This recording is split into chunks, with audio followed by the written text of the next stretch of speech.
Hi everyone, my name is Ankita Tomar and आज मैं आप लोगों के लिए लेकर के आई हूँ एक बहुत ही इंटरेस्टिंग सब्जेक्ट जिसे कहते हैं लॉ ऑफ टॉट्स। अब इस वीडियो के बारे में दो इंटरेस्टिंग बातें हैं। पहली तो ये कि सब्जेक्ट अपने आप में बहुत इंटरेस्टिंग है और बहुत प्यारा सब्जेक्ट है। ठीक है, अननेसेसरी लोग हवा बनाते हैं कि डिफिकल्ट है, बहुत ज्यादा है पढ़ने को। नहीं, ऐसा कुछ भी नहीं है। ठीक है, बहुत प्यारा सब्जेक्ट है, सिंपल सा सब्जेक्ट है, एकदम अच्छे से मक्खन की तरह अपन आज इसको खत्म कर देंगे। दूसरी बात यह है कि इस वीडियो की खासियत यह है कि मैं आज बहुत एक शॉर्ट स्पैन में आप लोगों को और वन शॉट में आप लोग को पूरा लॉ ऑफ टॉट्स आपका कंप्लीट करा देने वाली हूँ। ठीक है, so these are the two basic good points about the today's video. So इस वीडियो को एंड तक देखिएगा एंड जिन लोगों ने चैनल को सब्सक्राइब नहीं किया है प्लीज चैनल को सब्सक्राइब कीजिए, बेल आइकन को प्रेस कीजिए ताकि लीगल एज आफ्टर कॉलेज की जो भी अपडेट्स हैं, जो भी इंटीमेशन है, आप लोगों को टाइमली मिले एंड जितनी ज्यादा इन्फॉर्मेशन हम चाहते हैं आप लोगों तक पहुंचाना उतनी आप लोगों तक पहुंच भी पाए। साथ ही में इस वीडियो को भी प्लीज लाइक कीजिएगा। ठीक है, चलो गाइस, अब डिस्कस करते हैं अपन इस पूरे सब्जेक्ट के अंदर जो हम डिस्कस करने वाले हैं इंपॉर्टेंट टॉपिक्स उनके बारे में। So there is introduction of law of torts, basic introduction discuss करेंगे हम इसका। उसके बाद में हम बात करेंगे इसेंशियल्स की। फिर हम बात करेंगे जनरल, जिसे हम कभी कभी इसेंशियल्स को हम कभी कभी जनरल एलिमेंट्स भी बोलते हैं टॉट का। तो इसेंशियल्स या जनरल एलिमेंट्स को हम डिस्कस करेंगे डिटेल में। फिर हम बात करेंगे डिफेंसेस की, जनरल डिफेंसेस की, जो बहुत इंपॉर्टेंट टॉपिक है अपने आप में पूरे लॉ ऑफ टॉट्स का। Then comes types of tortious liabilities as well as types of torts. आप लोग को लग रहा होगा मैम ने चार ही हेडिंग्स बताई हैं, चार ही हेडिंग्स में सिर्फ कैसे लॉ ऑफ टॉर्ट्स खत्म हो सकता है? तो डोंट वरी, जितने भी इंपॉर्टेंट टॉपिक्स आपको लग रहे हैं ना कि मैम ने यहाँ लिखे नहीं है, वो सब आगे आने वाले हैं। ठीक है, चलो अब बेसिक इंट्रोडक्शन पे बात करते हैं। सबसे पहली बात यह है कि ये सब्जेक्ट कैसा है इन नेचर। अनकोडिफाइड। अनकोडिफाइड से हम क्या समझते हैं? इसकी कोई डायरेक्ट नहीं मिलेगी, कभी किसी पार्लियामेंट ने या किसी लेजिस्लेटिव बॉडी ने बैठ करके इसको एनाक्ट नहीं किया है। ठीक है, अनकोडिफाइड है। ये कैसे डिराइव हुआ है?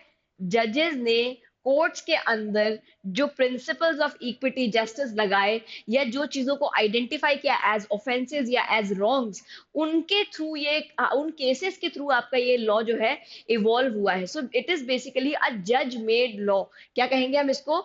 जज मेड लॉ है। इसका नेचर कैसा है? इट्स अ जज made law and it is uncodified in nature. कोई डायरेक्ट आपको इसकी नहीं मिलने वाली है। ठीक है, फिर अब हम आते हैं टॉर्ट के ऊपर, ये वर्ड के ओरिजिन के ऊपर। ऑब्जेक्टिव क्वेश्चन के पर्सपेक्टिव से ये बहुत इंपॉर्टेंट है। तो और साथ ही में जितने बच्चे कॉलेज में पढ़ रहे हैं, ठीक है, आप लोग फर्स्ट ईयर में, आपके फर्स्ट सेमेस्टर में लॉ ऑफ टॉर्ट्स होगा, तो उनके लिए तो ये बहुत इंपॉर्टेंट है ही। क्लैट पीजी के बच्चों के लिए लॉ ऑफ टॉर्ट्स बहुत ज्यादा इंपॉर्टेंट है। क्यों इंपॉर्टेंट है ये तो हम सब जानते ही हैं, एक बहुत मेजर पोर्शन है आपके सिलेबस का। ठीक है, और एक प्लस पॉइंट है इसको पढ़ने के लिए, ये एक स्टैटिक सब्जेक्ट है। तो इसके आपको जो जजमेंट्स पढ़ने हैं वो ऑलरेडी डिसाइडेड हैं, कुछ नया एवोल्यूशन आपको नहीं पढ़ना है। So you don't have to be very updated to written torts. Law of torts को पढ़ने के लिए एक बार जो आपने पढ़ के हटा दिया साइड में वो काफी है। ठीक है, हर दिन आपको इसके ऊपर कोई अपडेट देखने की जरूरत नहीं है, जैसा कि बाकी सब्जेक्ट के केस में होता है। जैसे कॉन्स्टिट्यूशनल लॉ है, हर दिन कुछ नया चीज इवॉल्व हो रही है, कोई नई चीज बन करके आ रही है सामने, कोर्ट्स के द्वारा कुछ नया जजमेंट आ रहा है। So you have to keep yourself updated. But then this is the easy thing about law of torts कि आपको अपडेटेड बहुत ज्यादा नहीं रहना है। एक बार अच्छे से पढ़ लीजिए, अच्छे से समझ लीजिए कॉन्सेप्ट को, आपके लिए बहुत आगे तक काम आने वाला है। चलिए, सो टॉट अगर हम वर्ड की बात करें तो ये फ्रेंच वर्ड है जिसका ओरिजिन जो है एक लैटिन वर्ड टॉटम से हुआ। और इस वर्ड टॉटम का मतलब था टू ट्विस्ट। किसी चीज को अगर आप ट्विस्ट कर देते हैं तो हम उसे क्या कहते हैं? टॉटम कहते हैं। और ये कैसा वर्ड है? लैटिन वर्ड है। और टॉट जो है वो एक फ्रेंच ओरिजिन का वर्ड है। साथ ही में अगर हम बात करें टॉट के इंग्लिश इक्विवेलेंट की, तो टॉट का इंग्लिश में अर्थ होता है wrong, something that is wrong या समथिंग दैट इज ट्विस्टेड। ठीक है, that is why what do we come to what do we conclude about it, that tort is a civil wrong। ठीक है, civil wrong क्यों कहा गया है वो भी हम आगे देखेंगे। देखिए, बहुत बेसिक रिक्वायरमेंट्स होती है एक सोसाइटी में रहने की, बहुत सारी छोटी छोटी चीजें हमें सोसाइटी में रहने के लिए लगती हैं, जिनमें से कुछ होते हैं रूल्स एंड रेगुलेशंस। अगर कोई व्यक्ति उस रूल का या उस रेगुलेशन का जो बहुत ज्यादा एक्सप्रेसली नहीं बोला गया है, उस रूल का अगर कोई पालन नहीं करता, जैसे हमें अपने आसपास सफाई रखनी है, ठीक है, हमें किसी को डिस्टर्ब नहीं करना है, ये रूल अगर मैं आपको एक्सप्रेसली नहीं बोल रही हूँ बट ये फिर भी अंडरस्टूड है कि अगर मैं एक जगह पर रहती हूँ तो मुझे किसी दूसरे अपने पड़ोसी को डिस्टर्ब नहीं करना है, दिस इज अंडरस्टूड। अब मैं क्या इस छोटी सी बात के लिए कोर्ट तक जाऊंगी और अपने जो पड़ोसी हैं जो मुझे डिस्टर्ब कर रहे हैं उनको क्या मैं फांसी तक चढ़ा दूं या उनको मैं इम्प्रिजनमेंट दिलवा दूं? नहीं, ये बहुत छोटी छोटी बातें हैं। इनके लिए हम क्रिमिनल लॉ इन्फ्लिक्ट नहीं करते हैं, हम क्या करते हैं, इन्हें हम सिविल रॉन्ग बुलाते हैं। क्योंकि एक सिविल सोसाइटी में, एक सिविल सोसाइटी में रहने टेक्निक है, ये कुछ सलीके हैं, अगर आप उनको ब्रीच करते हैं तो वो एक सिविल रॉन्ग होते हैं। ठीक है, चलिए तो अब हम देखते हैं इसेंशियल्स आपके लॉ ऑफ टॉर्ट्स के। लॉ ऑफ टॉर्ट का अगर हम पहले डेफिनेशन देखते हैं, उसी डेफिनेशन में से आपके सारे के सारे इसेंशियल्स जो है निकल करके आ जाएंगे। तो अगर हम देखें डेफिनेशन क्या बोलता है आपका लॉ ऑफ टॉर्ट्स का, tort is a civil wrong which is a violation of a right in rem causing a legal injury and is redressable by the way of unliquidated damages। ठीक है, तो यहाँ मैंने बॉक्सेस में अलग अलग colour के 4 बॉक्सेस बनाए हैं और हर एक टर्म को बॉक्स में लिया हुआ है। ये जो चारों टर्म्स है यही आपके बेसिकली क्या है, इसेंशियल्स हैं ऑफ लॉ ऑफ टॉर्ट्स। सबसे पहले बात करते हैं सिविल रॉन्ग की। तो सिविल रॉन्ग अगर है तो क्या आपका law of torts civil wrong क्यों है, ये तो मैंने बता दिया, क्योंकि आप एक सिविल सोसाइटी में रहते हैं। अगर वहां आप कोई सिविल एक आपका सिविल सोसाइटी में रहने का अगर एक सलीका है, एक तरीका है, या कोई एक ऐसा प्रैक्टिस है जो आपको एक सिविल सोसाइटी में करना चाहिए बट आप नहीं करते हैं, या कोई ऐसा एक्ट जो आपको नहीं करना चाहिए बट आप उसे करते हैं, तो उसके लिए आपके पास क्या रिड्रेसिंग अवेलेबल है, लॉ ऑफ टॉर्ट्स अवेलेबल है। इसीलिए टॉर्ट को क्या कहा गया, सिविल रॉन्ग कहा गया, क्योंकि ये सिविल मैटर्स को हैंडल करता है, छोटे छोटे रॉन्ग्स को हैंडल करता है जो एक सिविल सोसाइटी में नहीं एग्जिस्ट करने चाहिए। सो सिविल रॉन्ग है तो क्या ये कॉन्ट्रैक्ट है, कॉन्ट्रैक्ट भी सिविल रॉन्ग है। ठीक है, ब्रीच ऑफ कॉन्ट्रैक्ट भी सिविल रॉन्ग है, तो क्या आपका law of torts breach of contract है। क्या ब्रीच ऑफ ट्रस्ट और आपका टॉर्ट एक ही बात है, नहीं, ये दोनों एक बात नहीं है। It says that tort is a civil wrong except, या ऐसे कह सकते हो, but not a breach of contract और ब्रीच ऑफ ट्रस्ट। ठीक है, सो सिविल रॉन्ग तो है, लेकिन इन दोनों सिविल रॉन्ग्स के अलावा जितने भी सिविल रॉन्ग्स होंगे वो आपके क्या कहलाएंगे, टॉर्ट्स कहलाएंगे। ठीक है, I hope the first element is clear. अब चलते हैं सेकंड एलिमेंट के ऊपर, right in rem. Right in RAM का क्या मतलब होता है, बहुत सारे लोग इस बात को जानते होंगे, किसी एक इंडिविजुअल का राइट जो उसको अवेलेबल है अगेंस्ट द होल वर्ल्ड। ठीक है, it's a certain right that is available against the whole world. मैं मेरी प्रॉपर्टी में पीसफुली रह पाऊं, मुझे कोई डिस्टर्ब ना करे, ये मेरा राइट है। और ये मेरा राइट किसी एक व्यक्ति के अगेंस्ट नहीं है। ठीक है, ऐसा नहीं है कि मुझे हर एक व्यक्ति से जाकर के क्या करना पड़ेगा, इंडिविजुअली एक कॉन्ट्रैक्ट करना पड़ेगा कि सर आप मुझे डिस्टर्ब नहीं करेंगे, सर आप मुझे डिस्टर्ब नहीं करेंगे, मैम आप मुझे डिस्टर्ब नहीं करेंगे, ऐसा नहीं है। मैं अपने घर के अंदर अगर पीसफुली रह रही हूँ तो एट लार्ज ये पूरी सोसाइटी की ड्यूटी है, एक तरीके से ऑब्लिगेशन है उनके ऊपर कि वो मुझे डिस्टर्ब ना करें। और अगर सोसाइटी के ऊपर ऑब्लिगेशन है तो वो मेरे पास क्या है, एक राइट है कि मुझे कोई डिस्टर्ब ना करे आकर के। And when I have such a right which is at large against the whole world या whole society, then it is called a right in rem. ठीक है, so it's when your right is against the whole world, it's called right in rem, right against whole world. ठीक है, चलो अब आते हैं तीसरे एलिमेंट पे। वैसे ये लास्ट में है डेफिनेशन की, बट मैं इसे पहले डिस्कस कर लूंगी कि छोटा सा है। अनलिक्विडेटेड डैमेजेस क्या होता है, देखो लिक्विडेटेड डैमेजेस का मतलब होता है something that has been already decided. ठीक है, जब हम कॉन्ट्रैक्ट करते हैं, जब हम संविदा करते हैं, तो मैं आपसे कहती हूँ कि देखिए अगर आपने ब्रीच ऑफ कॉन्ट्रैक्ट किया तो आपको मुझे इतना पैसा देना पड़ेगा। अब हमने जो कॉम्पनसेशन की राशि है, जो कॉम्पनसेशन का अमाउंट है, वो पहले से तय कर लिया, which means those damages are liquidated। ठीक है, they have been already decided। something that is not decided that will be called unliquidated। क्यों हम लॉ ऑफ टॉर्ट्स में डिसाइड नहीं कर रहे, क्यों हम टॉर्ट के लिए अपनी क्षति डिसाइड नहीं कर रहे, अमाउंट क्यों नहीं डिसाइड कर रहे, क्योंकि आपको नहीं पता ना कि आपके साथ टॉर्ट हो जाएगा। आपको नहीं पता है कि आप आराम से अपने घर में रह रहे होगे और सडनली बाजू वाले का जो डॉग है वो आपके घर में ब्रीच करके आ जाएगा, बाउंड्री कूद करके आ जाएगा, और आपका कुछ ईटेबल्स पड़े होंगे, उनमें आकर के उनको आकर के जूठा कर देगा, या उनको आकर के फैला देगा, या आपके कुछ कपड़े पड़े होंगे उनको फाड़ देगा, आपके कोई टॉयज पड़े होंगे उनको डिस्ट्रॉय कर देगा। आपको तो ये नहीं पता था। ठीक है, तो आप कैसे लिक्विडेट करोगे, आप कैसे डिसाइड करोगे, वो तो तब डिसाइड होगा जब टॉर्ट कमिट हो चुका होगा और टॉर्ट की वजह से आपको डैमेजेस हो चुके होंगे। ठीक है, सो डिपेंडिंग अपॉन क्या आपको नुकसान हुआ, आप अपने डैमेजेस डिसाइड करते हो। ठीक है, so that is called unliquidated damages, something that is not pre decided. ठीक है, अब आ जाओ बहुत इंपॉर्टेंट एस्पेक्ट पे, वो है आपका लीगल इंजुरी। लीगल इंजुरी कह रहा है, देखो स्पेसिफिकली इंजुरी नहीं कह रहा है। अब अगर हम बात करें लीगल इंजुरी की, तो इंजुरी दो तरीके से होती है। पहला है इंजुरिया साइन डेमिनम। ठीक है, इंजुरिया साइन डेमिनम का मतलब क्या होता है, इंजुरी विदाउट डैमेजेस। ठीक है, इंजुरिया का मतलब होता है इंजुरी, साइन का मतलब होता है विदाउट, और डैमिनम का मतलब होता है डैमेजेस। ठीक है, so injury without damages is one thing and the other thing is damage without injury. अब एक एक करके अपन समझते हैं इन दोनों मैगजीम्स को, बहुत इंपॉर्टेंट मैगजीम्स हैं। कब आपने टॉर्ट कमिट किया है या कब टॉर्ट कमिट नहीं किया है, ये इन्हीं दोनों मैगजीम से डिसाइड होता है। मान लीजिए मैंने कोई ऐसा काम किया जिसकी वजह से किसी को इंजुरी पहुंची, ठीक है, यानी कि जब मैं बात कर रही हूँ इंजुरी की, तो आई मीन उसका लीगल राइट हैम्पर हुआ या उसका लीगल राइट का ब्रीच हुआ, ठीक है, या इन्फ्रिंजमेंट हुआ। तो किसी व्यक्ति को अगर इंजुरी हुई है, भले ही उसकी वजह से कोई डैमेज हो या ना हो, आपने क्या कर दिया, टॉर्ट कमिट कर दिया। मैंने कोई ऐसी हरकत करी जिसकी वजह से किसी व्यक्ति का राइट ब्रीच हुआ। अब उस राइट के ब्रीच होने से उसे कोई डैमेज हुआ है या नहीं हुआ है, और जब मैं बात करूं डैमेज की, तो मेरा मतलब है कोई क्षति, नुकसान पहुंचा है या नहीं पहुंचा है, इससे कोई फर्क नहीं पड़ता। आपने किसी का लीगल राइट हैम्पर कर दिया, that is enough to conclude a tort. ठीक है, इज दैट क्लियर? एग्जाम्पल से समझाती हूँ, बहुत इंपॉर्टेंट केस है एशबी वर्सेस वाइट का, Bhim Singh versus state of Jammu and Kashmir. दो केसेस हैं, एक इंडिया का है, एक आपका ब्रिटेन का है। सो एशबी वर्सेस वाइट के केस में क्या होता है कि एक व्यक्ति है, वो वोट देने जाना चाहते हैं, उनके पास वोटिंग आज, जैसा कि हम जानते हैं हमारे पास अधिकार है, हमें ये राइट मिला हुआ है कि वोट हम डाल सकते हैं। अब ये व्यक्ति वोट डालने के लिए जाते हैं, लेकिन इन्हें जो है रोक दिया जाता है वोट डालने से, इन्हें ऑब्स्ट्रक्ट कर दिया जाता है और इन्हें वोट नहीं डालने दिया जाता है।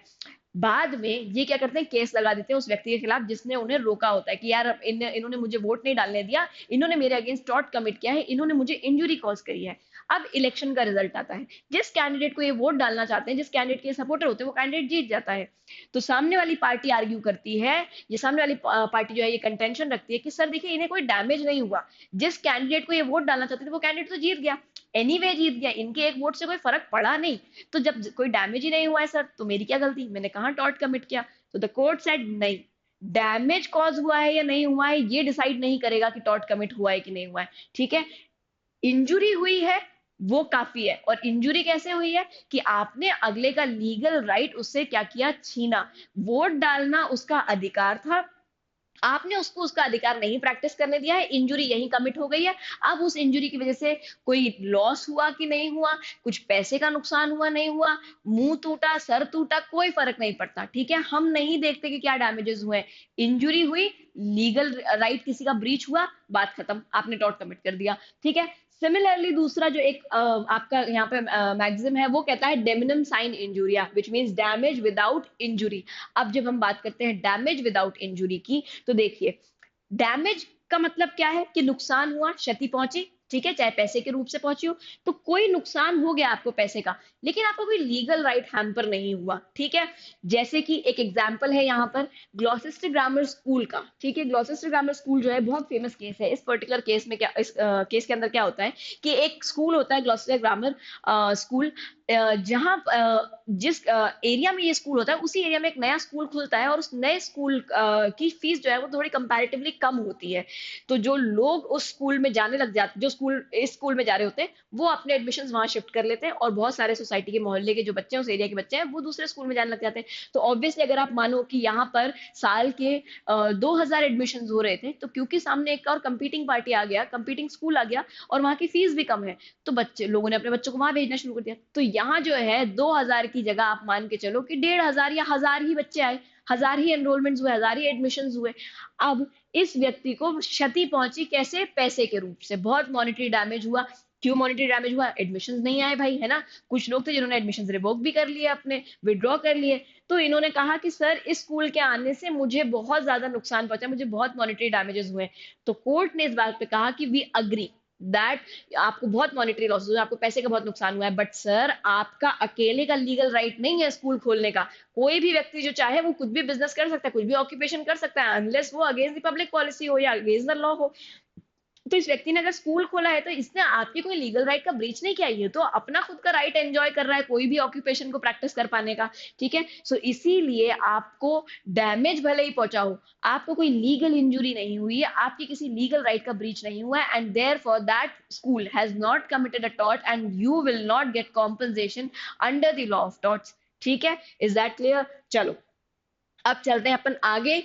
अगले टॉपिक पे जो बहुत इंपॉर्टेंट है, which is the general defences. अब जनरल डिफेंसेस में एक बार हम लिस्ट ऑफ जनरल डिफेंसेस देख लेते हैं, फिर एक एक करके डिस्कस करेंगे। पहला है वॉलंटरी नॉन फिट इंजूरिया, दूसरा है आपका एक्ट ऑफ गॉड, तीसरा है आपका प्राइवेट डिफेंस, फिर है necessity, mistake, plaintiff being the wrong doer, inevitable accident and statutory authority. ठीक है, ये सब है आपके जनरल डिफेंसेस जो आप, अगर आपसे कोई टॉर्ट कमिट हुआ है तो आप वहां पर यूज कर सकते हो या ले सकते हो। जिस तरह के तरीके से आईपीसी में दे रखे जनरल डिफेंसेस, वही यहाँ पर भी दिया हुआ है। ठीक है, चलो अब आते हैं वॉलेंटरी नॉन फिट इंजुरिया पे, जहां पर आपने वॉलेंटरली अग्री किया है इंजुरी को बेयर करने के लिए या रिस्क लेने का। ठीक है, तो वहां क्या होगा, वहां सामने वाला व्यक्ति आपकी इंजुरी के लिए लायबल नहीं होगा। ठीक है, अगर आप मौत का कुआं, जो आप लोगों ने देखा हो, बहुत ही फ्रीक्वेंटली गिवन एग्जांपल है ये, अगर आपने मौत का कुआं आप जिसमें पार्टिसिपेट किया है, तो you know that it is a risky thing, you could get injured. तो अगर आपने उस बात के लिए ऑलरेडी अग्री किया है, तो इन दैट सिचुएशन आप जो है बाद में ये नहीं कह सकते कि नहीं नहीं नहीं, I did not sign up for this. If you have signed up for some kind of dangerous activity, you might have to face the injuries. So if you have faced the injuries, the person who was owning that मौत का कुआं will not give you compensation. ठीक है, चलो तो उसी की तरह देखो क्या लिखा हुआ है, इसके एसेंशियल्स एक बार देख लेते हैं हम। एसेंशियल पहला कहता है has suffered harm bye consent, यानी कि जिस व्यक्ति ने हार्म सफर किया है उसने ऑलरेडी अपनी मंजूरी दी थी, उसकी रजामंदी थी, उसका कंसेंट था। ठीक है, साथ ही में क्या है, कंसेंट कैसा हो सकता है, एक्सप्रेस भी हो सकता है और इम्प्लाइड भी हो सकता है। ठीक है, एक्सप्रेस कंसेंट कैसा होता है कि आपने तो जो मेला लगाता है, ऑर्गेनाइजर है मेले का, आपने उसी के साथ में अग्रीमेंट किया हुआ था, तो ये तो हो गया आपका एक्सप्रेस अग्रीमेंट। इम्प्लाइड अग्रीमेंट क्या है कि उस दिन वो व्यक्ति ढूंढ रहा था कि अरे यार मेरा एक ड्राइवर जो है मौत के कुएं में परफॉर्म करने वाला, वो आया ही नहीं, तो you said, you just simply took the keys and set into the car. ठीक है, you took over the car कि चलो ठीक है मैं चला देता हूँ। तो आपने एक्सप्रेसली कुछ नहीं कहा, कोई साइन नहीं किया अग्रीमेंट उसके साथ में, बट आपने अपने जेस्चर्स के थ्रू क्या किया, चाबी ली और आप जाकर के वहां बैठ गए। आपको पता था उस व्यक्ति को जरूरत है and you volunteered for that. So if you are volunteering for the risk, you only will be responsible for the risk. ठीक है, then it says knowledge doesn't imply consent. अब एक बात बताइए मुझे, मैं मान लीजिए एक आपके स्टेडियम में बैठी हुई हूँ, ठीक है, और स्टेडियम में मुझे पता है ये बात कि क्रिकेट स्टेडियम में बैठी हूँ, हो सकता है धोनी छक्का मारेगा तो शायद लग जाए मेरे सर पे आकर के, but does that mean that I am consenting for it? Does that mean that I want to get hit by the Dhoni का बॉल? नहीं ना। So that is why it says the essentials of voluntary non-fit injury says that knowledge doesn't imply consent। इसका मतलब simple सा ये है कि भाई अगर बेसिक फेंसिंग ही नहीं करी हुई है स्टेडियम में जितनी जरूरी है अपने लोगों को प्रोटेक्ट करने के लिए, तो देन दैट मींस कि आपने क्या किया है, you have you had the knowledge, I had the knowledge कि I could get hit by the ball, but in certain circumstances ना आप बेसिक फेंसिंग तो करोगे वहां पर। That is what it is trying to say. या बहुत simple example देती हूँ, चलो उससे भी इजी एग्जांपल देती हूँ क्योंकि इसके ऊपर क्या है, थोड़े से कॉम्प्लिकेटेड केसेस भी है, तो इसलिए वहां नहीं जाकर के हम आते हैं एक सिंपल एग्जांपल पे। मुझे पता है that street is full of idiots, ये टायर का एग्जांपल ऐड है ना, टैगलाइन है, the street is full of idiots. So मुझे भी पता है ये बात कि स्ट्रीट पे बहुत ही इडियट लोग हैं, लेकिन इसका मतलब क्या ये है, और मुझे मालूम है कि यार क्योंकि लोग बहुत सारे इडियट हैं तो एक्सीडेंट हो सकता है, तो डज दैट मीन कि आई एम एक्नॉलेजिंग कि हाँ ठीक है मेरा एक्सीडेंट हो सकता है? क्या ये मतलब है कि हाँ ठीक है मेरा एक्सीडेंट कर दो, मैं दे रही हूँ कंसेंट आपको? मुझे नॉलेज है कि अगर मैं सड़क पे निकली हूँ तो हो सकता है एक्सीडेंट, लेकिन इसका मतलब ये तो नहीं है ना कि मैं कंसेंट दे रही हूँ। मुझे पता है कि सबको एक ना एक दिन मरना है, इसका मतलब ये थोड़ी ना कि मैं कंसेंट दे रही हूँ अभी मुझे मार दो, अभी मेरा मर्डर कर दो, है ना। So that is what this is also trying to say कि नॉलेज और कंसेंट में फर्क होता है। नॉलेज का मतलब ये नहीं होता कि आप कंसेंट दे रहे हो, ठीक है, they should be consent when they से वॉलंटरी नॉन फिट इंजूरिया। ठीक है, फिर है आपका consent must be free, coercion नहीं होना चाहिए। ठीक है, कोअर्जन नहीं हो, अनड्यू इन्फ्लुएंस ना हो, अंडू इन्फ्लुएंस ना हो, कोई आपका फ्रॉड के थ्रू नहीं आपके ली हुई हो, ठीक है, कंसेंट, या आप अनसाउंड माइंड के थे आपसे ले ली कंसेंट, इस तरीके की कोई चीज नहीं होनी चाहिए। This is what voluntary non fit injuria requires. ठीक है, अगर आप उसका ग्राउंड लेना चाहते हो तो। फिर आते हैं एक्ट ऑफ गॉड पे, भगवान के किए के ऊपर आपका मेरा किसी का कंट्रोल नहीं है, ये बात हम सब जानते हैं। ठीक है, ओ माई गॉड मूवी सबने देखी हुई है। एक्ट ऑफ गॉड क्या है? एक्ट ऑफ गॉड का मतलब होता है कोई ऐसी चीज जिसमें ह्यूमन इंटरवेंशन है ही नहीं, ठीक है, जिसमें कोई भी ह्यूमन इंटरवेंशन नहीं है, जिसके अंदर आपके या मेरे कुछ भी ट्राई करने से ना तो वो चीज रुकेगी ना वो चीज बढ़ेगी। ठीक है, अब देखिए क्या कहता है, the damage must be cause due to natural forces, ठीक है, नेचुरल फोर्सेस के द्वारा डैमेज कॉज होना चाहिए, यानी कि ह्यूमन इंटरवेंशन के बिना। अब मैं चाहूं तो क्या हवा जोर से उड़ा सकती हूँ? नहीं उड़ा सकती हूँ। मैं चाहूं तो क्या फ्लड ला सकती हूँ? मैं नहीं ला सकती। कि मैं चाहूं तो क्या फ्लड रोक सकती हूँ? वो भी पॉसिबल नहीं है, ठीक है। सो इसीलिए नेचुरल फोर्सेस के द्वारा क्या होना चाहिए? डैमेज कॉज होना चाहिए। दूसरा, occurrence must be extraordinary and not such that as could be anticipated or guarded against, ठीक है। इसी में देखो एक केस था भी कि आप मेजर करोगे ना रेनफॉल, मान लो कोई व्यक्ति ने अपने जमीन के ऊपर एक पॉन्ड बना लिया, ठीक है। केस ये रहा निकोल्स वर्सेस मार्शलैंड का केस, जिसको ऑर्नामेंटल लेक केस भी कहा जाता है। इस पर्टिकुलर केस में क्या होता है कि एक व्यक्ति अपनी जमीन के ऊपर अपने प्लॉट के अंदर कुछ लेक बना लेते हैं, ऑर्नामेंटल लेक बना लेते हैं। बारिश होती है और उस बारिश की वजह से ओवरफ्लो हो जाता है आपका लेक, और वो दूसरे बगल वाले इंसान की प्रॉपर्टी को एनक्रोच कर देता है, डैमेज कर देता है। तो अब इस सिचुएशन में क्या ये व्यक्ति क्या ये मार्शलैंड जो है ये लाइबल होंगे आपके इसके लिए? तो इन्होंने कोर्ट में जाकर के एक्ट ऑफ गॉड का डिफेंस दिया कि सर मैंने जब ये बनवाया था अपने उस पे लेक, तो मेरे को आइडिया था कि इस रीजन में कितनी बारिश होती है, ठीक है। अब इस रीजन में इतने से ऊपर बारिश ही नहीं होती है, इतने सेंटीमीटर से ऊपर बारिश ही नहीं होती है, ठीक है।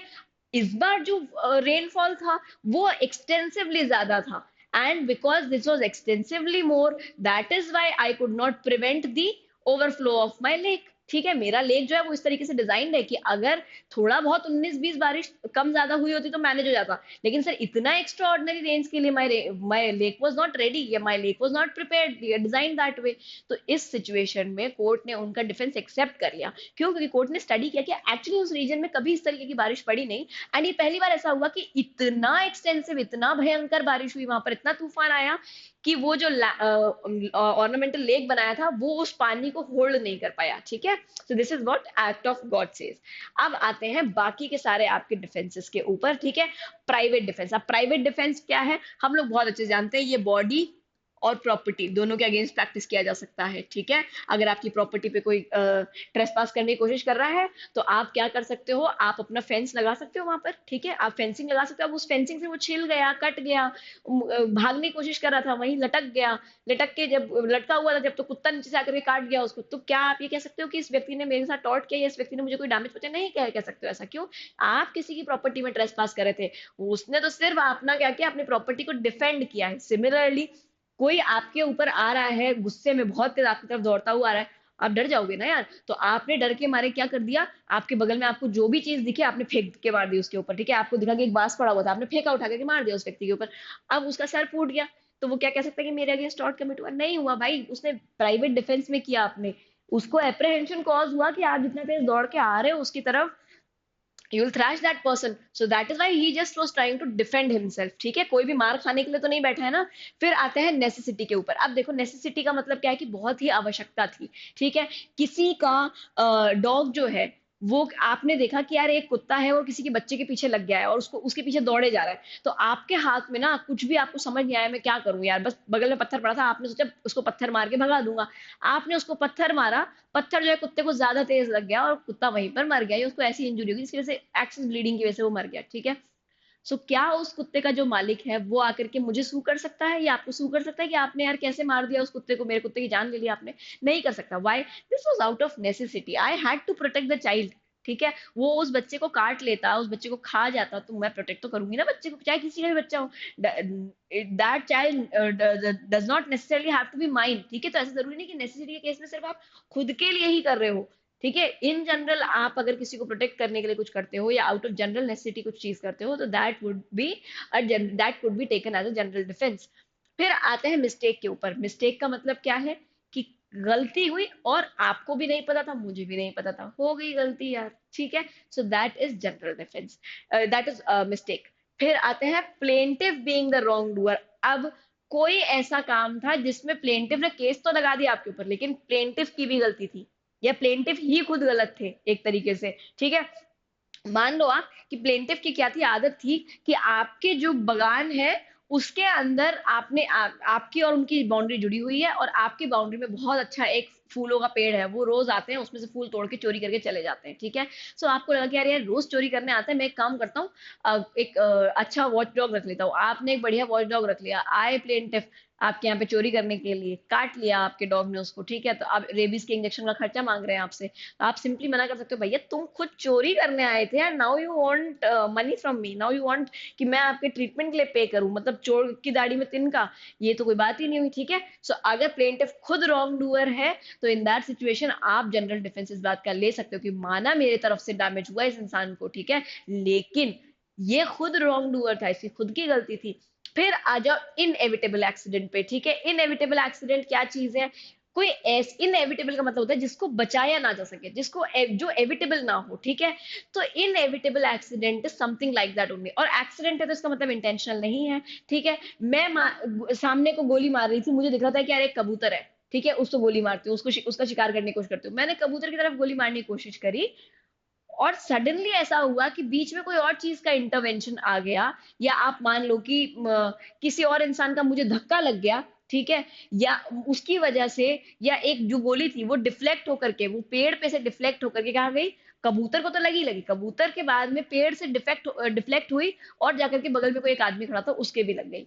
तो भाई ये इनएविटेबल था ना, मैं इसकी कल्पना ही नहीं कर सकती, ना मैं इसकी कल्पना कर सकती, ना ही मैं इसमें बचाव कर सकती थी, मेरे करने से कुछ भी नहीं होता। एक ऑफन एक एग्जांपल दिया जाता है कि आप हथौड़े से तोड़ रहे हैं, आप कुल्हाड़ी से तोड़ रहे हैं, और वो एक्स का जो हेड है आगे का, जो आयरन बार है, वो उड़ करके निकल जाता है एंड इट हर्ट समबडी। तो क्या आप कहोगे कि इस इंसान ने जानबूझ के किया? नहीं, जानबूझ के नहीं किया, this was inevitable, it was unforeseeable, है ना, देख ही नहीं सकते थे उसको, हम उसकी कल्पना नहीं कर सकते थे। अब आते हैं नेक्स्ट पे, स्टेट्यूटरी अथॉरिटी। अगर सरकारी, स्टेट्यूटरी मतलब वैधानिक अथॉरिटी के द्वारा कोई काम किया जाता है और उसकी वजह से अगर आपको कोई नुकसान होता है, तो then the government is not responsible, है ना। सरकार से अपना पैसा कोई निकलवा पाया आज तक? आप क्या निकलवाओगे? चलो, अब आते हैं अपन टाइप्स ऑफ टॉर्टोइज लाइबिलिटी के ऊपर। तो देखो, दो तरीके से बांटा गया है यार, इसको थोड़ा सा क्लियरली समझने की कोशिश करना, बहुत अच्छे से याद हो जाएगा, ठीक है। मैं थोड़ा सा एक ब्राइट कलर यूज करूँ ताकि आप लोगों को क्लियरली समझ में आ जाए। One is tortoise liability, the other is, sorry, one is fault liability, the other is no fault liability, ठीक है। तो जो टॉर्टोइज लाइबिलिटी है उसको दो तरीके से बांटा जा सकता है, एक है फॉल्ट लाइबिलिटी जहां किसी की गलती थी, और एक है नो फॉल्ट लाइबिलिटी, यानी कि जहां पर जिस व्यक्ति को आप जिम्मेदार ठहरा रहे हो उसकी इन रियलिटी कोई गलती नहीं है, उसकी इन फैक्ट कोई गलती नहीं है, ठीक है। सो अगर हम बात करें फॉल्ट लाइबिलिटी की, तो negligence is one of the type of torts, ठीक है। मैंने कहा था ना, type of tort is liabilities और टाइप ऑफ टॉर्ट्स, दोनों हम साथ साथ पढ़ेंगे। तो ये आपकी type of tort is liabilities थी, और ये है आपके टाइप ऑफ टॉर्ट्स, ठीक है। सो टाइप ऑफ टॉर्ट्स में एक नेग्लिजेंस है जो आपका क्या है, फॉल्ट लाइबिलिटी है। क्यों? क्योंकि आपकी गलती से होता है, आपके कुछ नहीं करने की वजह से होता है, आपके ड्यूटी ऑफ केयर था आपने नहीं दिखाई, उसकी वजह से होता है। फिर है आपका डेफेमेशन, क्योंकि आपकी आपकी आदत थी चुगली चपाटी करने की, आपकी आदत थी लोगों की बुराइयां करने की, लोगों के बारे में झूठ झूठ बातें फैलाने की, तो आपकी गलती से हुआ है। So defamation is one of your fault liabilities which comes under fault liability. Then there is nuisance, trespass and malicious prosecution, ठीक है। इसके अलावा भी है मेडिकल नेग्लिजेंस वगैरह है, बट देन अगेन वो नेग्लिजेंस के एम्बिट में आ जाता है, इसमें उतना इन डेप्थ नहीं जाएंगे हम पहले एक सर्कमस्क्राइब करके पूरा सिलेबस देखेंगे, ठीक है। फिर आते हैं नो फॉल्ट लाइबिलिटी पे। अब नो फॉल्ट लाइबिलिटी बहुत ही इंटरेस्टिंग कॉन्सेप्ट है। इसका मतलब ये है कि आपका फॉल्ट नहीं था, आपकी गलती नहीं थी, लेकिन अब आप क्या करेंगे, कॉम्पनसेट तो करना पड़ेगा आपको। क्यों कॉम्पनसेट करना पड़ेगा? क्योंकि कुछ रिलेशंस लॉ ने ऐसे आइडेंटिफाई करे हैं, कुछ सिचुएशंस लॉ ने ऐसे आइडेंटिफाई करी हैं, कुछ तरीके के सर्कमस्टांसेस लॉ ने ऐसे आइडेंटिफाई करे हैं जहां पर आपने कोई ऐसा एक्ट किया जिसकी वजह से आपको क्या मिलेगा, आपको बिना गलती के भी आपको लाइबिलिटी जो है वो चुकानी पड़ेगी, या कॉम्पनसेशन जो है वो देना पड़ेगा। पहली है वाइकेरियस लाइबिलिटी। वाइकेरियस लाइबिलिटी का मतलब यही होता है, liable for another person act या अनदर पर्सन फॉल्ट। गलती किसी और ने करी, ठीक है। मैं ऐसा नहीं कह रही, नो फॉल्ट लाइबिलिटी का मतलब ये नहीं है कि किसी की गलती नहीं थी और आपको खामियाजा भुगतना पड़ रहा है, ऐसा नहीं है। नो फॉल्ट लाइबिलिटी का मतलब है आपकी गलती नहीं थी, मेरे ऊपर टॉर्ट का केस हुआ, आप मुझसे कॉम्पनसेशन मांगने आ गए आप, लेकिन मेरी तो गलती नहीं थी, मैंने तो कुछ किया नहीं था, मैं तो अपने घर में आराम से टीवी देख रही थी, ठीक है। So this is something which comes under no fault liability. अब उसी के अलग अलग चीज है, कहीं पर आपने हो सकता है कुछ भी नहीं किया हो, किसी ने कुछ भी नहीं किया हो, फिर भी आपको कॉम्पनसेशन देना पड़े, ठीक है, तो वही डिस्कस करेंगे अपन। तो वाइकेरियस लाइबिलिटी का सीन क्या है कि किसी ने तो कुछ किया है, आपने कुछ नहीं किया है, ठीक है। अब वो कौन हो सकता है किसी, वो आगे चल के डिस्कस करेंगे अपन। सो किसी ने कुछ कर दिया और अब आपको उसके लिए क्या करना पड़ रहा है, कॉम्पनसेशन देना पड़ रहा है, दैट इज वाइकेरियस लायबिलिटी। फिर है आपका strict liability, another very important आपका कॉन्सेप्ट है ये स्ट्रिक्ट लायबिलिटी का, ठीक है। और बहुत प्यारा कॉन्सेप्ट है, बहुत ही मतलब समझने लायक बात है, बहुत अच्छी बात है। फिर है एक एब्सोल्यूट कॉन्सेप्ट, ये बिल्कुल मेड इन इंडिया कॉन्सेप्ट है, इसको भी हम पढ़ेंगे, अच्छे से पढ़ेंगे, ठीक है। चलो अब आते हैं आगे, अपन टाइप ऑफ पहले टॉर्ट्स पढ़ लेते हैं, जो अपन no fault sorry fault liability में जो अपन ने देख रहे थे ना टॉर्ट्स, उनको देख लेते हैं एक बार। सो सबसे पहला है आपका नेग्लिजेंस, ठीक है। नेग्लिजेंस का मतलब क्या है, नाम से ही बड़ा क्लियर है कि कहीं ना कहीं क्या हो रहा है, आपकी तरफ से चूक हो रही है, कहीं ना कहीं पे आपकी तरफ से नेग्लिजेंस दिख रही है, ठीक है। नेग्लिजेंस का मतलब ये है। अब नेग्लिजेंस जो है वो इंटेंशनल और अनइंटेंशनल दोनों ही हो सकती है, ठीक है। It could either be intentional और इट कुड बी अनइंटेंशनल, जिसका मतलब क्या है कि इंटेंशन का बहुत ज्यादा इसमें खेल नहीं है। आपकी इंटेंशन थी, नहीं थी, डजेंट मैटर, आपने गलती करी है, उतना काफी है। तो इसका इसेंशियल अगर हम देखने जाएं तो क्या इसेंशियल्स होता है, कब कहोगे कि आपने नेग्लिजेंस दिखाई है, पहली बार there was a duty to care, आपके ऊपर ड्यूटी थी क्या करने की, केयर करने की। मान लो अगर आप एक बच्चे की नानी होते, उसके पेरेंट्स ने आपको नानी अपॉइंट किया, क्यों, क्योंकि आप दोनों पेरेंट्स वर्किंग थे, तो उन्होंने सोचा यार एक नानी रख लेते हैं, ख्याल हो जाएगा, बच्चे का ख्याल रख लेगा कोई, ठीक है। तो आपके ऊपर क्या थी, there was a duty to care, ठीक है। फिर आपने क्या किया, उस ड्यूटी का ब्रीच, आपको पता था बच्चा जो है 6 महीने का है, इस बच्चे को मैं पानी नहीं पिला सकती हूँ, 3 महीने का बच्चा है, 3 महीने के बच्चे को पानी नहीं फीड किया जा सकता, ठीक है। मान लो आप ये चीज, ठीक है। अब उस बच्चे को पानी नहीं फीड कर सकते या खाना नहीं फीड कर सकते, सिंपल सी बात है, दांत नहीं बच्चे में चबा नहीं सकता। आप कैंडी खा रहे थे, आपने जमीन पे खुला हुआ रख दिया वही जेम्स का पैकेट, वो बच्चा आया, बच्चे ने आकर के मुंह में जो जेम्स है वो खा लिया और वो उसको अटक गई, चोक हो गया बच्चा, बच गया बच्चा, ठीक है। उस टाइम पे चोक होने लग गया, आपने बचा लिया उस बच्चे को, लेकिन अगेन जो उसके पेरेंट्स है ना आपसे, वो उसको हॉस्पिटल जो ले गए, उसको जो खर्चा हुआ मेडिसिन का, ठीक है, उन्हें जो इनकन्वीनियंस हुई, जो उन्हें मेंटल एगनी पहुंची, सब चीजें कॉम्पनसेशन निकलवा लेंगे आपसे, क्यों, क्योंकि आपके ऊपर ड्यूटी टू केयर थी, आप ट्रेन थे, you are a nanny, you knew what a child could take और what a child could not take, you knew कि बच्चे के आगे आपको ऐसी चीज नहीं छोड़नी है जो बच्चा निकल जाए, बच्चों की आदत होती है हर चीज मुंह में डाल लेने की, ठीक है। सो आपकी ड्यूटी टू केयर थी, you did not do that duty, you breached your duty, ठीक है। तो जिस मोमेंट पे आपने ड्यूटी ब्रीच करी और उस ड्यूटी के ब्रीच की वजह से डैमेज कॉज हुआ, अब वही बच्चे के सामने आपने जेम्स का पैकेट फेंक दिया था, बट बच्चा बहुत ही सिंसियर था या बहुत ही आलसी था, उसने उठा के खाया ही नहीं वो जेम्स का पैकेट, तो डैमेज नहीं होता, ठीक है। सो अगर डैमेज भी होना चाहिए, अगर डैमेज हो गया, तो इन दैट सिचुएशन आपको क्या करना पड़ेगा, आपको देना पड़ेगा अगले को कॉम्पनसेशन। लेकिन डैमेज जो है ना शुड नॉट बी, यहां लिख देती हूँ, damage should not be remote. Remote का मतलब क्या है, रिमोट हम किसे कहते हैं, रिमोट कंट्रोल। रिमोट कंट्रोल का मतलब क्या होता है कि हम दूर से चला पाए। रिमोट का कन्वीनियंस का पॉइंट ही क्या है कि आप जो है टीवी सामने लगा हुआ है, आपको बार बार उठ के ना जाना पड़े, आप दूर से उसे कंट्रोल कर लें, ठीक है। एसी का टेम्परेचर आप दूर से बैठे बैठे ऑन ऑफ कर लें, यही रिमोट का कॉन्सेप्ट है ना। सो रिमोट का बेसिक मीनिंग क्या है कि आप अगर कोई चीज बहुत दूर है, दूर से आप हैंडल कर पा रहे हैं, ठीक है, या दूर से दूर है कोई चीज, ठीक है, एट ए डिस्टेंस है, तो इसका मतलब भी यहां पर इस सर्कमस्टांस में इसका मतलब क्या है कि जो डैमेज हुआ ना वो रिमोट नहीं था। रिमोट नहीं था मतलब इट वॉज नॉट थिंकेबल, या एक पॉसिबल चांस नहीं था। आपने जेम्स का पैकेट रख दिया उस बच्चे के सामने, तो आपको पता है ये तो बहुत ये कोई रिमोट चीज नहीं है, बहुत दूर की बात नहीं है सोचने के लिए, है ना। ये तो बहुत ही ज्यादा प्रिडिक्टेबल है कि बच्चा जो है खा लेगा जेम्स को, उसके सामने कोई भी चीज पड़ी होगी उस चीज को खा लेगा वो, ठीक है। लेकिन उसी सिचुएशन में आप मान लो कि बच्चे ने कोई एक मान लो कि एक चेयर रखा हुआ है, ठीक है, आप एक्सपेक्ट नहीं करते हो कि 6 महीने का बच्चा है वो अपने ऊपर चेयर गिरा लेगा। एक अच्छी खासी चेयर कॉर्नर में पड़ी हुई है, वो बच्चा खुद ही सरकता सरकता सरकता सरकता गया और उसने वो चेयर अपने ऊपर गिरा लिया मान लो, ठीक है। सो अब ये जो है क्या हो गया, ये थोड़ा रिमोट डैमेज हो गया। रिमोट डैमेज हो गया मतलब थोड़ा सा अनइमेजिनेबल हो गया, अनप्रेडिक्टेबल हो गया, ठीक है। अनइमेजिनेबल तो नहीं बट अनप्रेडिक्टेबल है। आपने जो किया या जो ड्यूटी ऑफ ब्रीच था, जो आपने ड्यूटी ब्रीच करी कि आपको ऑल टाइम बच्चे के साथ रहना था, आप 2 मिनट के लिए वॉशरूम गए और उस बीच में बच्चे ने अपने ऊपर चेयर गिरा लिया इतना हैवी, जो घर के एक पूरे कॉर्नर में रखा था। तो first thing you could not have imagine कि बच्चा इतनी जल्दी वहां मूव कर जाएगा, 6 महीने का बच्चा घुटनों पे ही चल रहा होगा, ठीक है। साथ ही में वो बच्चा उतना वेट जो है पुल भी कर पाएगा, बट बच्चे ने कर लिया। So this is something that could not have been imagined, है ना। रिमोट का मतलब बस समझ रहे हो ना आप क्या है, रिमोट का मतलब something that is far away, something that you could not have predicted, ठीक है, इजीली प्रेडिक्टेड। ठीक है। जो अगर अगर आप नेग्लिजेंस का किसी पे केस करते हैं तो आपको दिखाना पड़ेगा कि जो डैमेजेस थे वो क्या थे, बहुत रिमोट नहीं थे, ठीक है। There were something that were very much possible, ठीक है, जो थोड़े ऑब्वियस चांसेस थे होने के।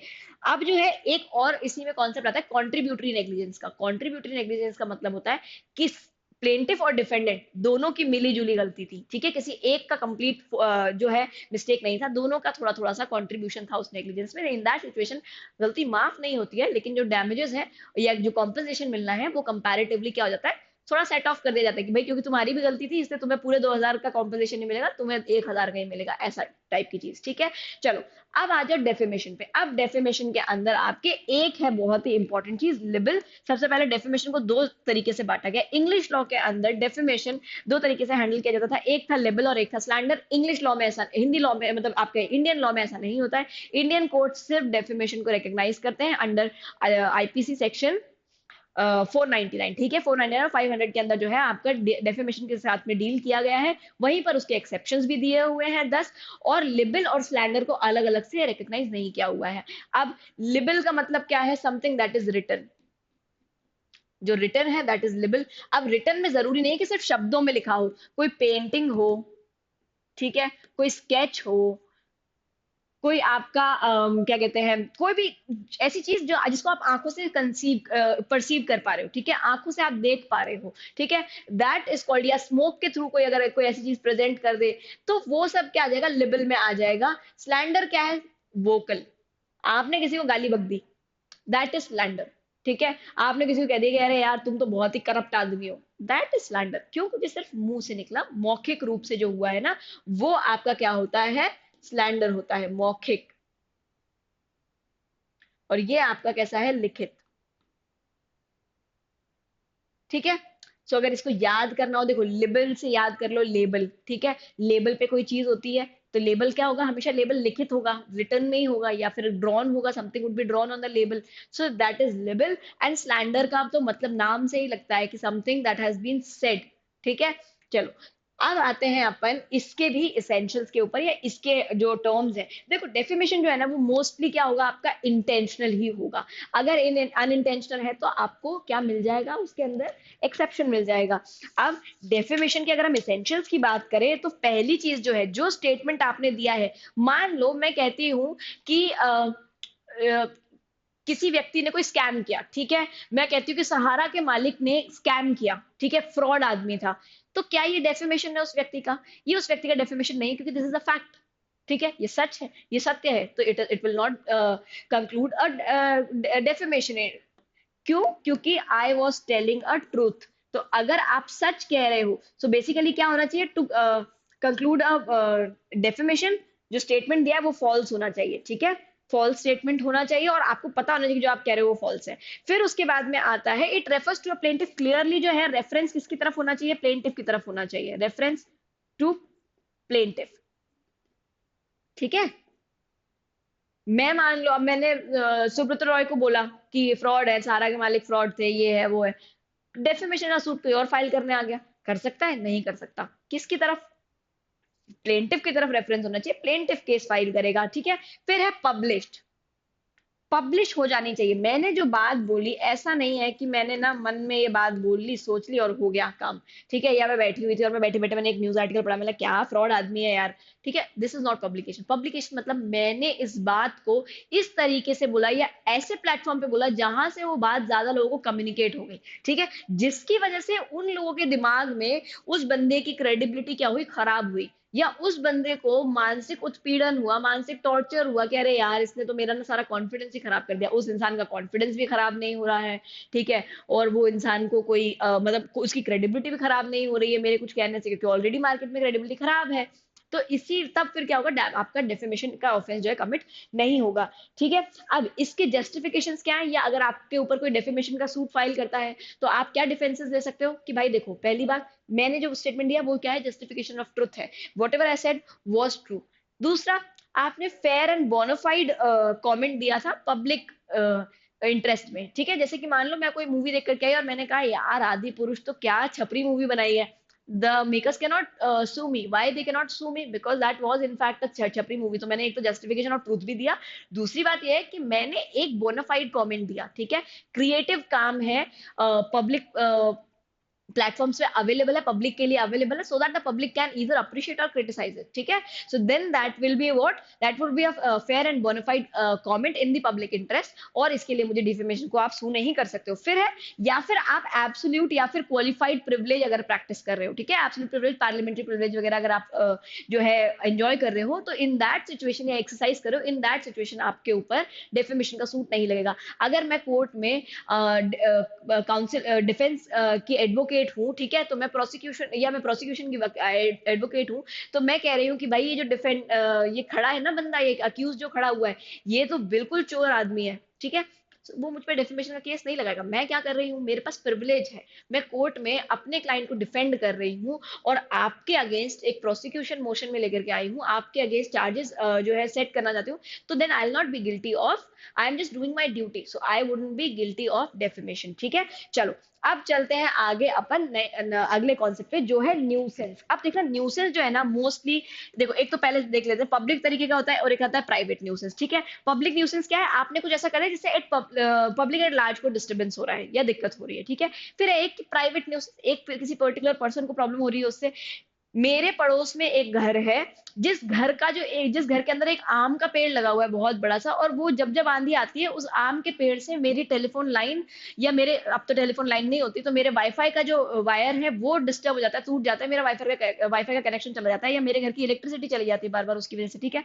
तो ये क्या हुआ, ये प्राइवेट न्यूसेंस हुआ। क्यों? क्योंकि सिर्फ मुझे प्रॉब्लम हुआ उस पर्टिकुलर चीज से, ठीक है। अब अगर पब्लिक न्यूसेंस की बात करें, तो आप क्या करते हैं, एक अच्छी लोकेलिटी में रहते हैं, और वहां जाकर के आप रोज कचरा जो है डस्टबिन की जगह बाहर डाल करके आ जाते हैं। आप कहते हैं गाय आके खाएगी, गाय आके खाए ना खाए, लेकिन कचरा है, स्मेल है, मच्छर हो रहे हैं, कीड़े मकोड़े हो रहे हैं, बच्चे खेल रहे हैं वहां पर, बच्चों को इन्फेक्शन हो रहे हैं, तो क्या हो गया, पब्लिक न्यूसेंस हो रहा है, क्योंकि एट लार्ज कई सारे लोगों को इम्पैक्ट कर रहा है, ठीक है। सो पब्लिक न्यूसेंस और प्राइवेट न्यूसेंस दो तरीके से बात होती है। अब न्यूसेंस की अगर हम बात करें, तो न्यूसेंस जनरली ना इनटैंजिबल चीजों से होता है। इनटैंजिबल, इनटैंजिबल आई होप समझते हैं, नहीं समझते तो मैं बता देती हूँ। ऐसी चीज जिसे आप क्या कर नहीं सकते हो, छू नहीं सकते हो, देख नहीं सकते हो, ठीक है, या लेकिन आप अपने सेंसेस के थ्रू महसूस कर पा रहे हो। इनटैंजिबल चीज क्या है, कि आप, वैसे तो इनटैंजिबल चीज होती है कि जिसको आप अपने सेंसेस के थ्रू महसूस ना कर पाओ, बट देखो कोई ऐसी चीज है, मान लो कि मैंने आपको थप्पड़ मार दिया, ठीक है, तो ये क्या है, ये तो मैंने आपको थप्पड़ मारा ना, दिखा भी और महसूस भी हुआ आपको। इनटैंजिबल एज इन कि मेरे घर का जो पेड़ है वो आपके घर पे, या ऐसे कह सकते हो कि this is mostly indirect, indirect way में होता है, ठीक है। जनरली क्या होता है, इनडायरेक्ट होता है, डायरेक्ट इंटरवेंशन नहीं होता है। डायरेक्ट इंटरवेंशन का मतलब क्या है, कि मैं खुद आके आपके घर में कूद जाऊं और आपको परेशान करूं, या आपके गार्डन में आकर के उधम काटूं, या आपके पेड़ पौधे खराब कर दूं।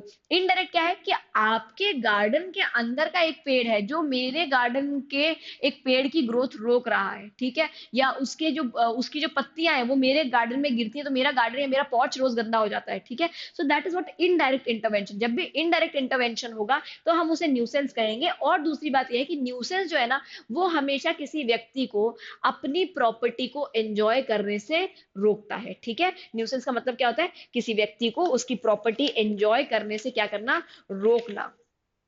फिर इसके इसेंशियल्स क्या है, कि जो इंटरफेरेंस है वो कैसा होना चाहिए, अननेसेसरी होना चाहिए, अननेसेसरी इंटरवेंशन होना चाहिए, अननेसेसरी इंटरवेंशन, ठीक है। अननेसेसरी इंटरवेंशन है। आप ऐसा नहीं कह सकते हो कि अभी मान लो कल को, जैसे अपन देखते हैं बारिश के टाइम पे क्या होता है, म्यूनसिपैलिटी वाले आते हैं, आकर के पेड़ वेड़ छाटने लग जाते हैं। क्यों छाटते हैं? क्योंकि उनको आपका जो वायर वायर टूटे ना, वो कंट्रोल करना है, ठीक है। तो इसका मतलब ये नहीं है कि वो unnecessary intervention, that is necessary, ठीक है। फिर उसके बाद में इंटरफेरेंस जो है वो किसके साथ होना चाहिए, interference should be with the enjoyment, should be should be with enjoyment of one's own property, enjoyment of property।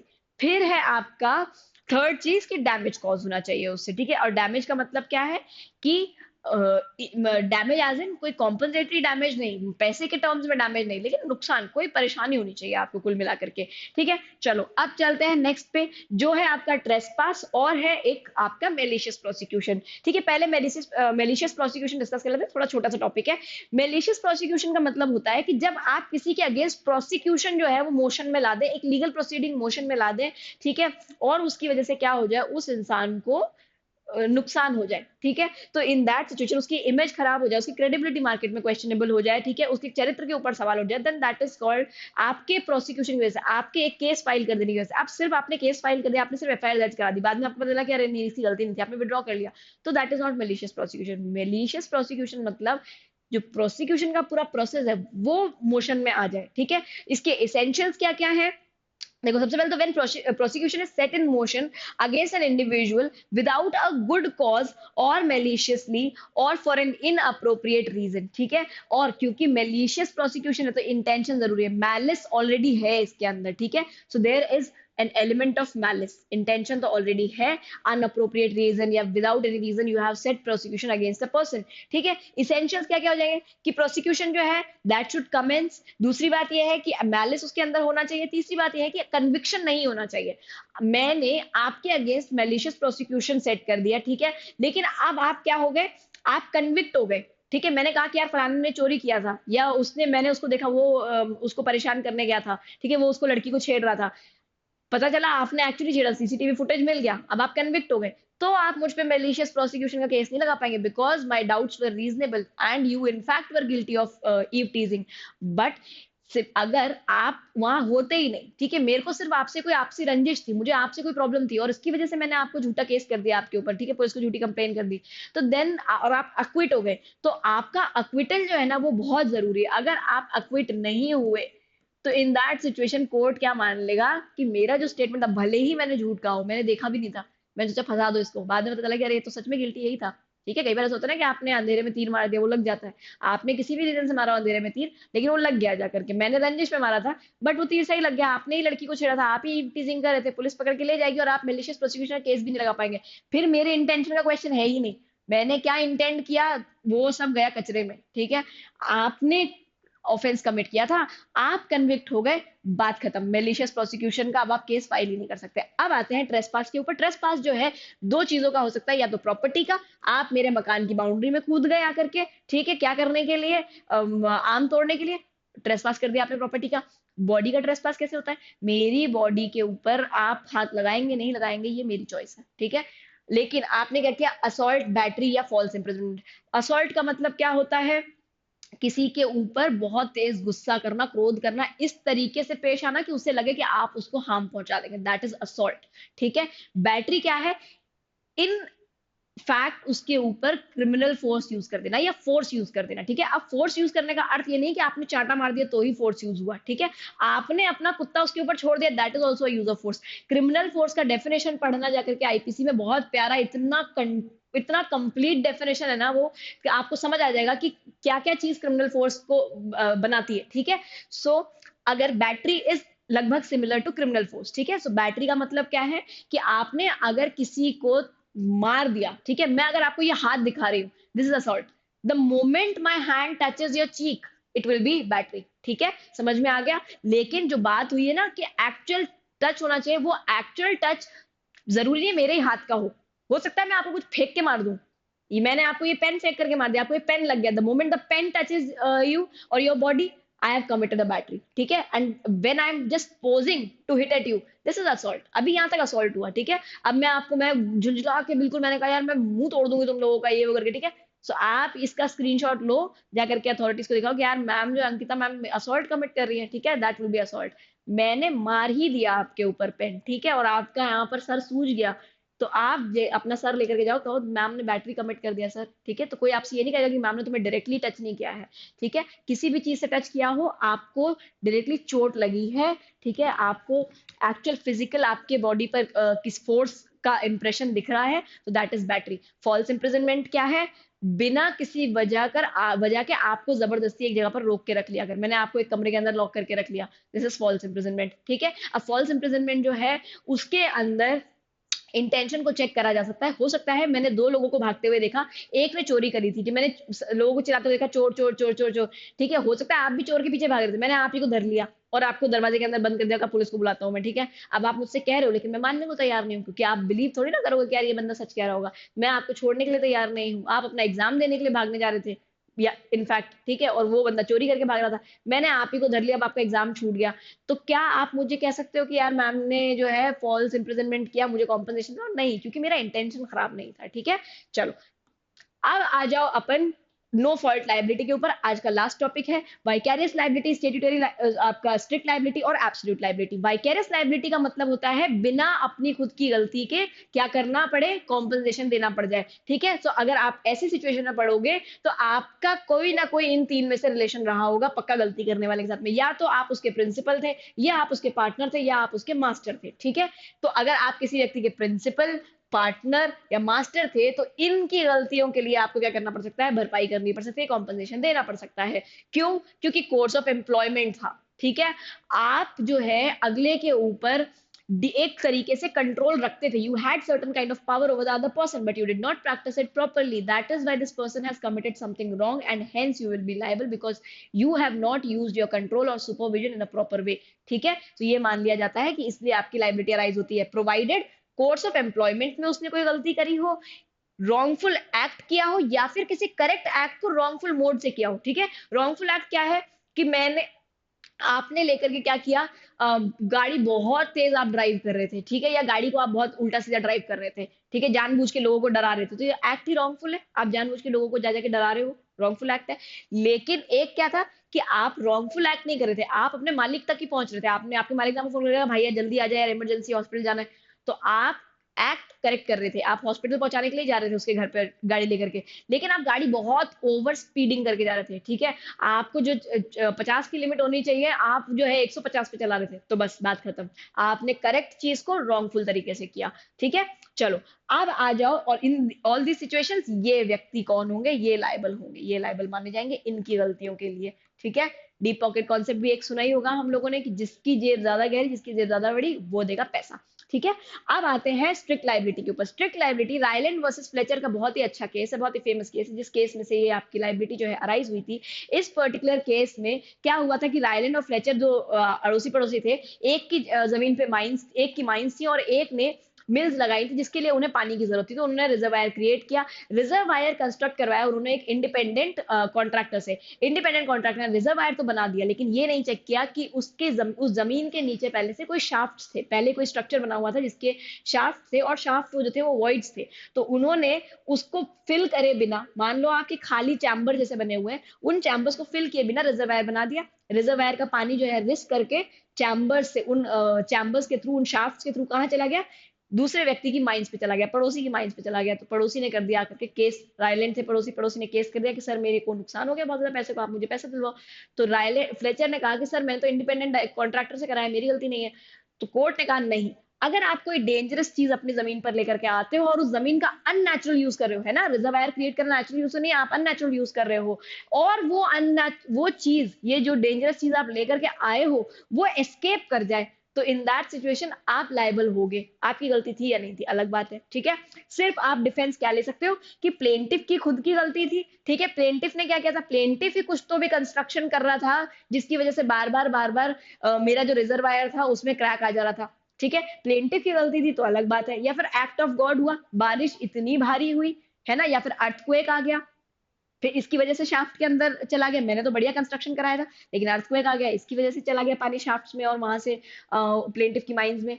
फिर है कंसेंट ऑफ प्लेंटिफ, प्लेंटिफ ने खुद कहा था कि यार तू रिजर्वायर बना, मेरे को माइंस में भी कभी कभी पानी लगता है तो मैं यूज कर लूंगा यहाँ से, ठीक है। दूसरा है स्टेट्यूटरी अथॉरिटी के अंतर्गत अगर कोई काम हुआ है तो फिर उस सिचुएशन में आप स्ट्रिक्ट लाइबिलिटी इंपोज नहीं कर सकते हो, that is the defence against strict liability. फिर आते हैं एब्सोल्यूट लाइबिलिटी पे, and when I said about absolute liability, I also said it's a made in India concept, ठीक है। मेड इन इंडिया कॉन्सेप्ट क्यों कहा मैंने उसको, क्योंकि MC Mehta versus oleum gas leakage case के अंदर ये केस, ये जो कॉन्सेप्ट है एब्सोल्यूट लायबिलिटी का, इवॉल्व हुआ था, ठीक है।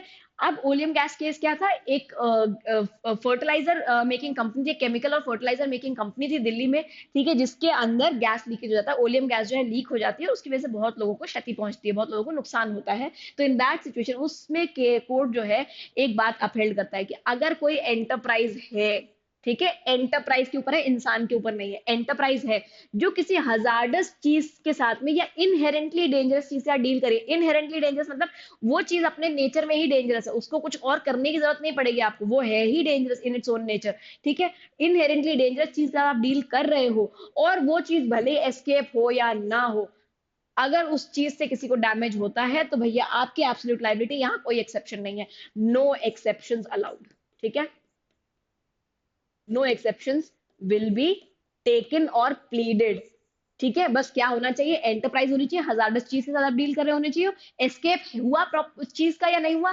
डजेंट मैटर, ठीक है।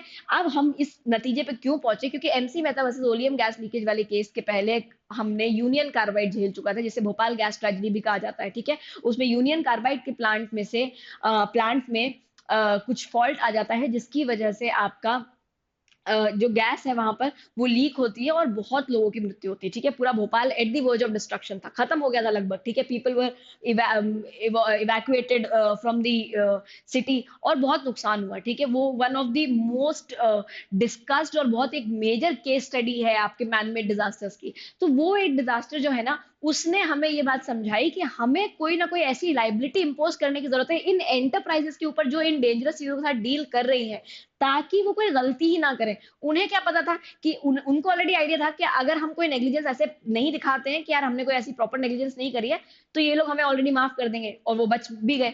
तो उन्होंने प्रॉपर्टी का ढंग से ख्याल ही नहीं रखा, उस प्रॉपर्टी में, उस प्लांट के अंदर, उस गैस प्लांट के अंदर ऑलरेडी बहुत सारे फॉल्ट्स थे जो मेंशन भी किए गए थे, बट उन्होंने कभी उसको सही कराने की कोशिश नहीं करी, ठीक है। क्यों नहीं सही कोशिश करी, क्योंकि उनको पता था they will escape the liability, that is why the court said अब बात ही खत्म, तुम्हारी गलती थी नहीं थी, तुम मैनेज कर सकते थे नहीं कर सकते थे, हमें फर्क नहीं पड़ता, कल को बाढ़ आ जाए और उस बाढ़ के आने से भी अगर डैमेज हो जाए ना, और उस जगह से कोई चीज लीक हो जाए, कोई डेंजरस सब्सटेंस लीक हो जाए, या सब्सटेंस लीक नहीं भी हो, आप एस्केप ना भी करें, अगर उसकी वजह से लोगों को नुकसान हुआ है तो तुम पैसा दोगे, बात खत्म। कोई जनरल एक्सेप्शन नहीं, कोई आपका एक्सेप्शनल सिचुएशन नहीं मिला, कोई डिफेंस नहीं है यहाँ पर आपको, आपने कोई ऐसी आप एंटरप्राइज है, आपने कोई डेंजरस चीज आई है, आप जो है जिम्मेदार माने जाएंगे उसके लिए, ठीक है। चलो गाइस, इसी के साथ में आपका लेक्चर खत्म होता है। I hope we have completed all the things, जितना भी हमें पढ़ना था सारा यहाँ पर खत्म हो चुका है। एक मैं यहाँ पर एक केस जरूर आपको बता देती हूँ, प्लेंटिव ओन डिफॉल्ट में एक केस था पॉन्टिंग वर्सेस नोक्स, जहां पर आपका प्लेंटिफ का जो घोड़ा है वो डिफेंडेंट के प्लॉट पे जाकर के एक घास होती है जो बहुत डेंजरस होती है उसको खा लेता है, ठीक है। So in this situation plaintiff defendant के ऊपर केस करता है कि सर इसने ना एक बहुत जहरीली घास लगा रखी है जो मेरे घोड़े ने खा लिया, मेरा घोड़ा मर गया है। तो डिफेंडेंट कहता है सर मेरी गलती नहीं है, इनका घोड़ा आया मेरे प्लॉट पे तो इनकी गलती, आप इनका गला पकड़ो, ठीक है, मेरा नहीं, ठीक है। चलो, सो इसी के साथ में क्लास खत्म होती है। आई होप आप सबको लेक्चर पसंद आया होगा और आप लोगों के लिए लेक्चर हेल्पफुल होगा। In less than 1 hour we have finished law of torts, और काफी डिटेल में खत्म हुआ है। आप लोग के अगर कोई भी डाउट्स है, कोई भी क्वेरीज है, तो आप उन्हें कमेंट सेक्शन में पोस्ट कर सकते हैं। Bye guys, make your day great.